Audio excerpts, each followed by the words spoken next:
The immense suffering that swept through Malaya in the 1940s did not start in Southeast Asia. It was the direct result of imperialist competition and economic greed playing out halfway across the globe. Following the First World War, Europe was fractured.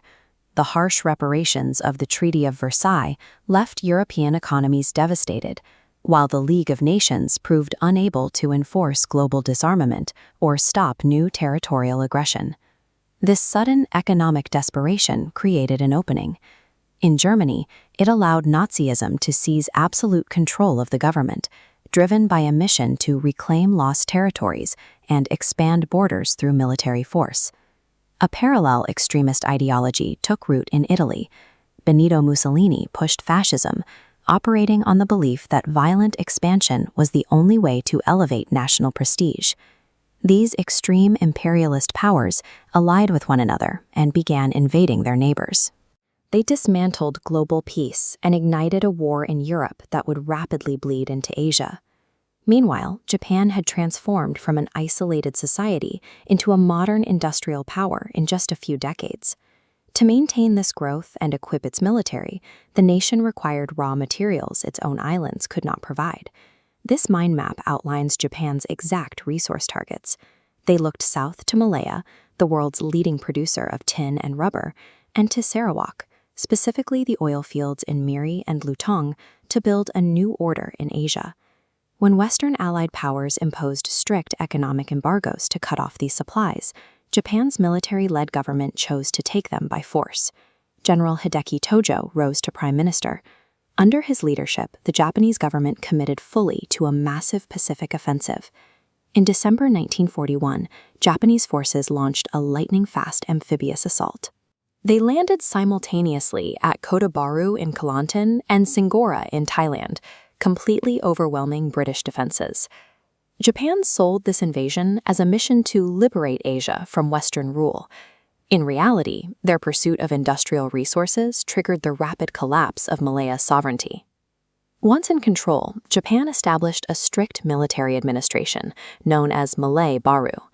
This system was designed solely to extract maximum resources from the local population to feed a growing war machine. To maintain control, they deployed the Kempeitai, a ruthless military police force. They relied on extreme violence, routine torture, and public executions to crush any suspected dissent. Local culture was methodically suppressed. English and Chinese schools were shuttered, citizens were forced to learn the Japanese language, Nihongo, and the public was mandated to pledge absolute loyalty to the Japanese emperor. To maximize logistics, the military conscripted tens of thousands of Malays, Chinese, and Indians. They were forced into brutal manual labor, building routes like the Death Railway under conditions of severe starvation and disease.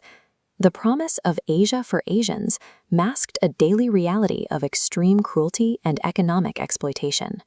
But the population fought back. During the initial invasion, the Malay regiment mounted a fierce defense, highlighted by Lieutenant Adnan Saidi's famous last stand at Bukit Chandu. This diagram shows how the resistance evolved. When conventional defenses fell, groups like the Malayan People's Anti-Japanese Army, or MPJA, formed vast organized guerrilla networks deep in the jungles. These local fighters collaborated with British intelligence units like Force 136.